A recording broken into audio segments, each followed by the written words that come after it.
Inihahanda na rin ng gobyerno ang pag-freeze ng assets ng negosyanteng si Atong Ang na naaharap sa mga kaso kaugnay sa pagkawala ng mga sabungero. Sabi ni Interior Secretary John Vic Remulla, kasunod ng paglabas ng arrest warrant laban kay Ang ay ang investigasyon ng Anti-Money Laundering Council para sa pag-freeze ng kanyang assets. Itinuturing pa rin sa ngayon na armed and dangerous si Ang kahit nagsuko na ang kanyang kampo ng 5 baril. May isang armas pa raw kasi na hindi isinusuko ayon sa mga otoridad.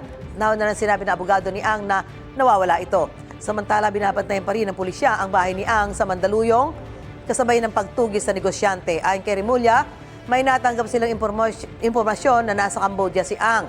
Nakikipag-ugnayan na raw ang Philippine National Police sa Cambodian Police tungkol dito. According to reports, nagkaroon rin ng operations doon si Charlie Atong Ang ng Isabong. So may sarili siyang gaming outfit doon sa Cambodia. We speculate, okay, kasi sa buong Bureau of Immigration, hindi siya dumaan sa any airport.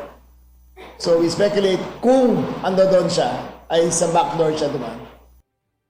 Igan, mauna ka sa mga balita, mag-subscribe na sa GMA Integrated News sa YouTube para sa iba't ibang ulat sa ating bansa.